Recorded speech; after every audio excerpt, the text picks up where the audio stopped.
बाजूला केलेला आहे, संकटाला नामोहराम केलेला आहे, संकट संपवलेलं आहे. कोवळ्याला बघा, मला कृष्ण विष प्राशन करणारा कृष्ण आवडतो. कमाल आहे. बालपणामध्ये भगवंतानं पूतनेनं स्तनाला विष लावून आलेली आहे आणि भगवंताने ती विष प्राशन केलं. एवढंच नाही तर तिचं दुग्धही प्राशन केलं. म्हटले आता ही माता झाली, आपली आई झाली, आता हिला मारावं कसं? म्हणले मारलं नाही तर दुसऱ्या लेकराला मारून टाकन. म्हणून भगवंतानं तिला मारलेलं आहे. पुतनेला मारण्याचं कारण लक्षात घ्या. पुतना खरंच भाग्यवान आहे. प्रत्यक्षात भगवंताच्या हातानं तिला मरण दिलं. कमाल आहे. यशोदेनं भगवंताचं लालन पालन केलं, पोषण केलं. भगवंताला लोणी खायला दिलेलं आहे, दही खायला दिलंय, दूध खायला दिलेलं आहे. भगवंताचे लाड केले, गोड कौतुक केलंय, अंगा खांद्यावर खेळलेले आहेत, शी सू धूम काढलेला आहे. आपले आहार विहार बाजूला ठेवून भगवंताचं सगळं भरण पोषण केलेलं आहे ईश्वराने. परंतु तिला जे प्राप्त होणार आहे ना, ते एका मिनिटाच्या काळाकरता पूतनेचं दूध प्राशन केल्यामुळे भगवंतानं तिला मातेचं मातृत्वाचं फळ दिलं. चक्रधर भगवंत सांगतात, जेची गती यशोदेशी तेची पुतनेसी. म्हणलं तेच पुतनेला होणार आहे. कमाल आहे की नाही? केवढा दयाळू भगवंत आहे, कसा प्रेमाचा सागर आहे, कसा करुणा सागर आहे, कशी त्याची करुणा जीवावरती आहे. कसा रोष घेऊन आलेली पुतना तिचा रोष बाजूला करतात, तिच्या त्या रोषाचा स्वीकार करतात, विषही प्राशन करतात आणि दुग्धही प्राशन करतात. विषाचं फळ देत नाही पण दुधाचं फळ देतात. कसा भगवंत, कमाल आहे नाही?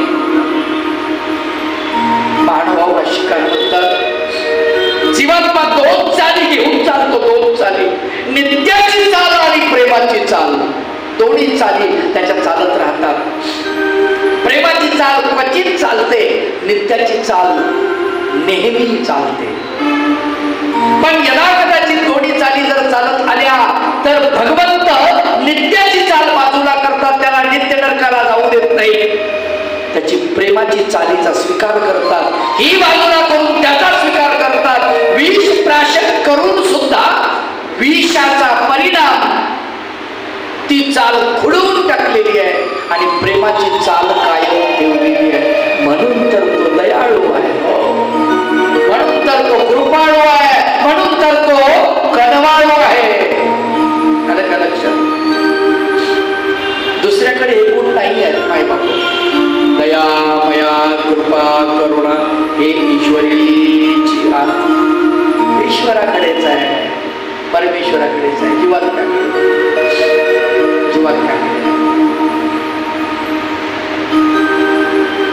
विष प्राशन करणारा भगवंत मला खरंच खूप आवडतो. दाखवून दिलं भगवंताने. बालपणामध्ये विष प्राशन केलं आणि मोठ्यापणामध्ये भगवंतानं शिव्या श्रवण केलं.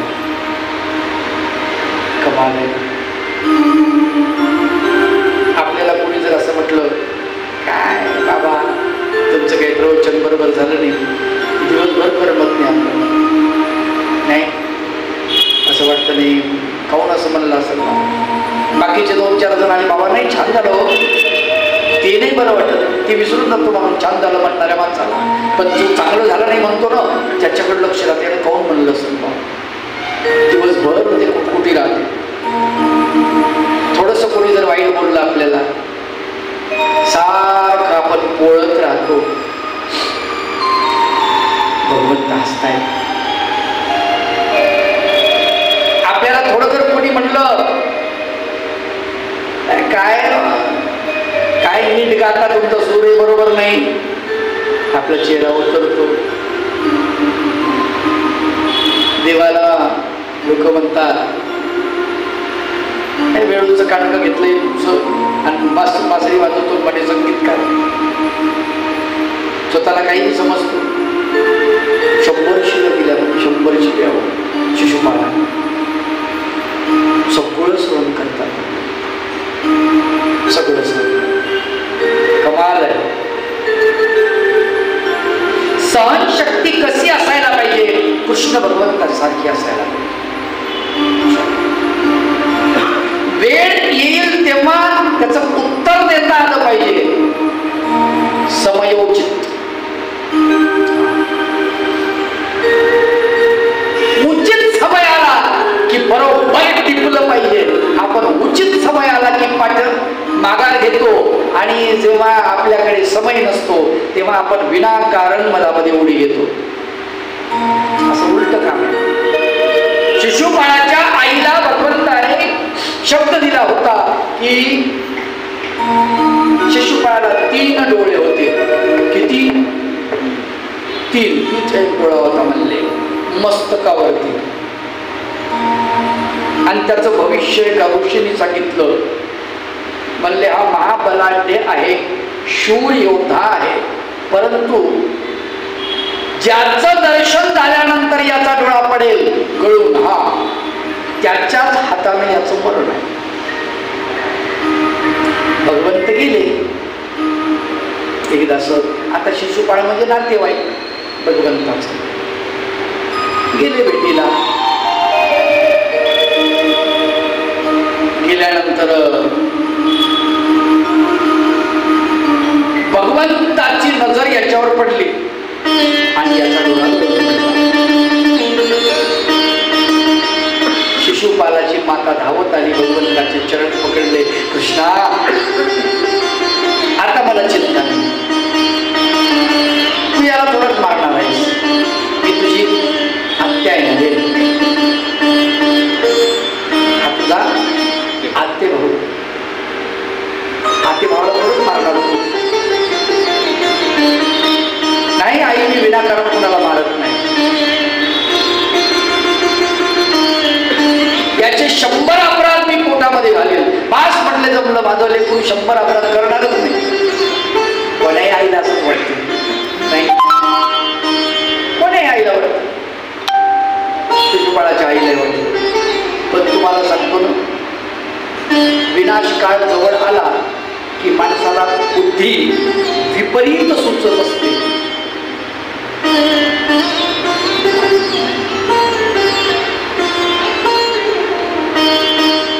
सोन्याचं हरिण कधी बघितलं का? पण सीतेला सोन्याचं हरिण दिसलं. सुभाषितकार फार सुंदर वर्णन करतात. हेम न कुरंगो न कदापि दृष्टम. सोन्याचं हरिण, कुरंग म्हणजे हरिण, कधी पाहिलं नाही, कधी ऐकलं नाही म्हणले, पण ते दिसलं.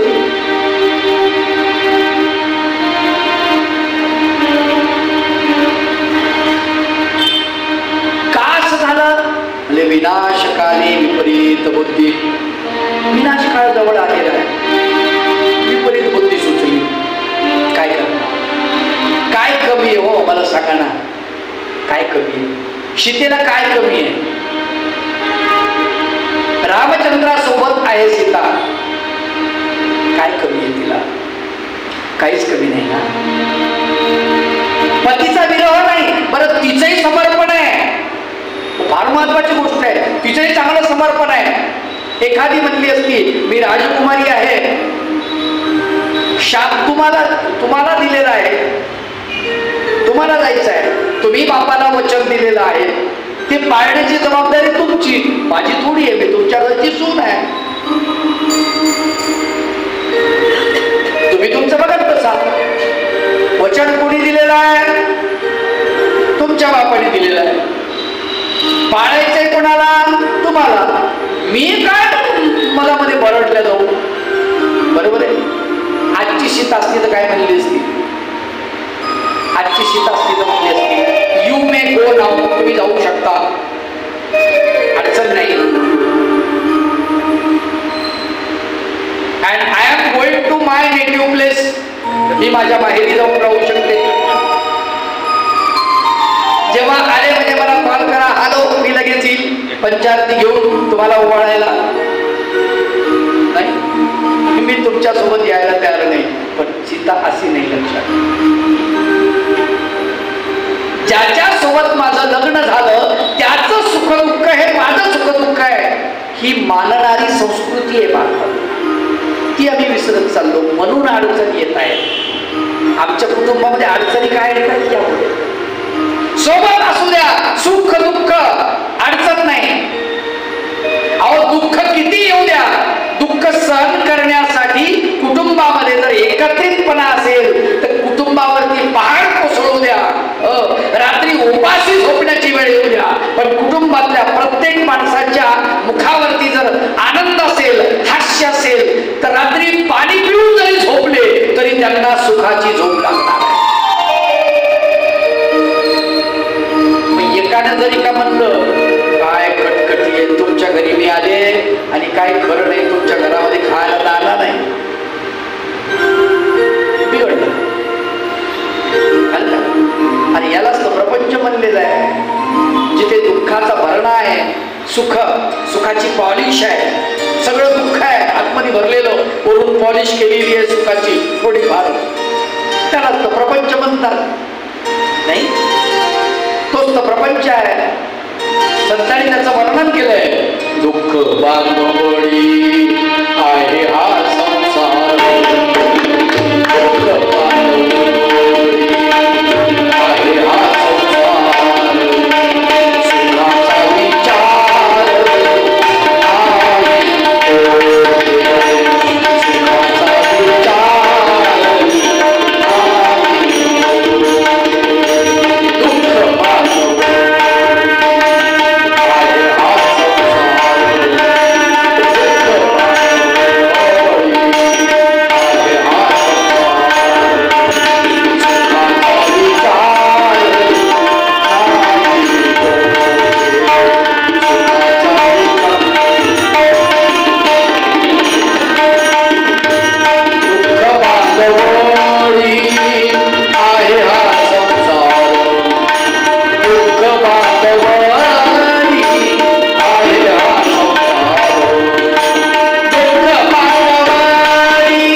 दुःख बांधवडी आहे हा संसार, सुखाचा विचार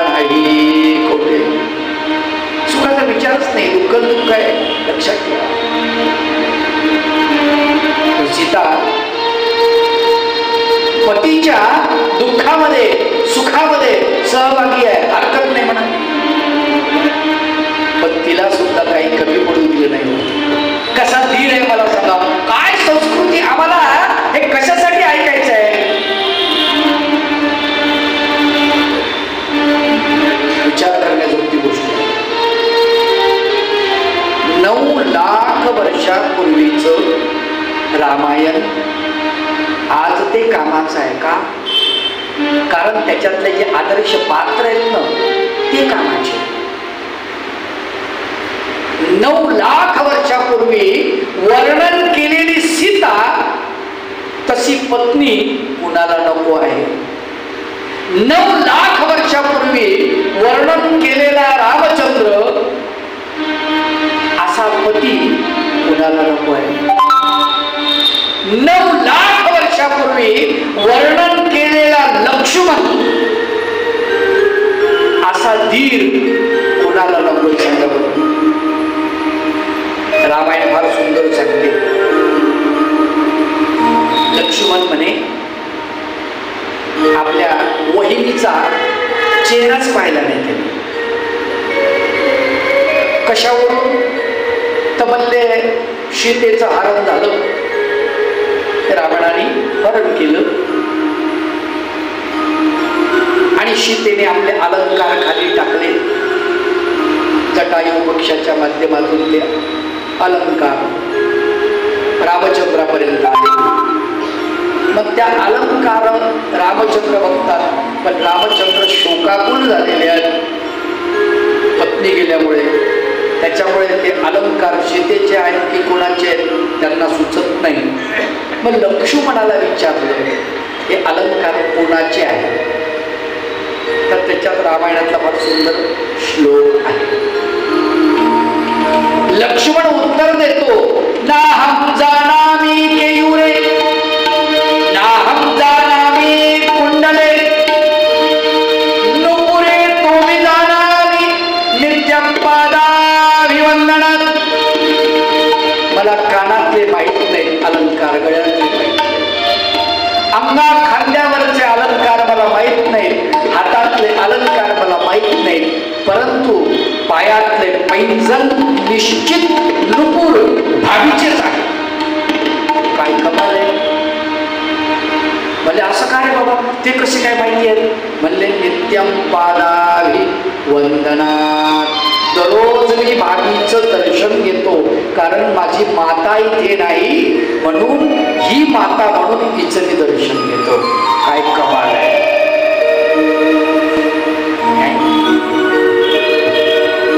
असा धीर आपल्याला पाहिजे की नाही? म्हणून ते आदर्श पात्र आम्हाला लागत आहे, म्हणून त्याची गरज आहे. त्या आदर्श पात्रांची गरज आहे. 5000 वर्षापूर्वीचं महाभारत भागवत त्यातली आदर्श पात्र निवडा. कशी पात्र आहे आम्हाला कळले पाहिजे, आम्हाला समजले पाहिजे. परब्रह्म परमेश्वर भगवान गोपाल कृष्णानं मातेला वचन दिलं की माझा याला मारण्याचा उद्देश नाही, मी याला मारणार नाही.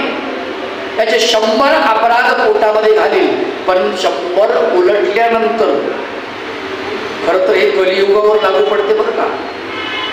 100 वर्ष वय, त्याच्या पुढं कोणी जवळ नाही. यम म्हणतो मी नेईन, 100 वर्षापर्यंत ठेवी. काय शेवटची मर्यादा 100 भरली का मी मात्र हजर. त्याच्या अगोदर यानं भगवंताचं नाव घेतलं पाहिजे. भगवंताचं घेतलं तर भगवंताकडे जाईल, आणि नाही घेतलं तर मग मी आहेच. 100 अपराध लक्षात ठेव. 100 अपराध क्षमा करतात. केवढा संयम आहे म्हणतात. आपण ही लीळा इथेच थांबवूया आणि आपण आपल्या चक्रधर नगरमध्ये परत येऊया. आपला वेळ संपलेला आहे. संध्याकाळच्या सत्रामध्ये लवकर येत चला. आपले मित्र परिवार भाऊ बहिणी सगळ्यांना बोलवा. सकाळच्या सत्रात नाही जमलं तर संध्याकाळच्या सत्रात उपस्थिती फार कमी आहे. खरं तर मला सांगा, आता ही साधू मंडळी आहे, त्यांना सांगण्याची गरज आहे का? नाही. त्यांनी तर आपलं भलं करून घेतलेलं आहे. कशा का पद्धतीनं होत नाही. त्यांनी कफन सर पे बांध के निकले है वो. आता ठरलेलं आहे त्यांचं. बस देवाची भेट होण्याची वेळ आहे. एकदा प्राण जायच्या टायमाला भगवंताचं नाम मुखामध्ये असलं की बस झालं म्हटले, आमचं काम संपलं, त्यांचं काम संपलेलं आहे. ज्यांच्यासाठी हे आहे ते दिसत नाही. बरं, जे आहेत ते सुद्धा त्या मार्गावरती आहेत. इथे जे दिसत आहेत उपस्थित ते सुद्धा त्या मार्गावरती आहेत. खरं तर ज्यांना पाहिजे हे बाळकडू ते कडूच आहेत. त्यांचं तोंडच कडू पडलं, ते इकडे येतच नाही. मला माहिती आहे की तुमच्या मुलांचे क्लासेस आहेत, शाळा कॉलेज, त्यांचे वर्ग, खूप मेहनत आहे हो. पण संध्याकाळच्या वेळेला तरी आणा. 7 दिवस तुम्ही कृष्ण कथा त्यांना नाही ऐकवणार तर तुम्ही त्यांना काय ऐकवणार आहेत? मग मोबाईल पाहायला आपल्याला वेळ आहे, व्हॉट्सअपवर जायला आपल्याला वेळ आहे, इंस्टाग्रामवर आपल्याला 2-2 तास लागतात, फेसबुकवर आपल्याला 2-2 तास लागतात. अख्खं आयुष्य आपलं फेसबुक, व्हॉट्सअप, इंस्टाग्रामवरती चाललेलं आहे, युट्यूबवरती चाललेलं आहे आणि मग आपलं आयुष्य तिकडे बरबाद होते. मंदिरामध्ये या ना, जाऊ द्या ना, कथा कानावरून जाऊ द्या ना, देवाच्या लीळा कानावरून जाऊ द्या, तुमचं कल्याण होईल. नुसतं जरी ऐकलं ना खरंच तुमचं कल्याण होईल. नुसतं कानावरून गेलं, रोडवरती उभं राहून जरी तुम्ही ऐकलं तरी सुद्धा तुम्हाला त्याचा फायदा होणार आहे.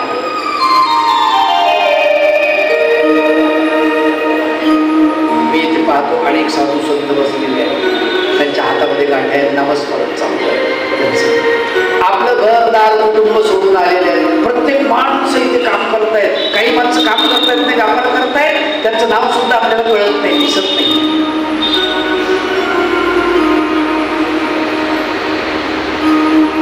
आमच्या अडचणत आहे, स्वयंपाकाचं बघत असते. आपला इथून उठलं की आपल्याला नाश्ता द्यायचा,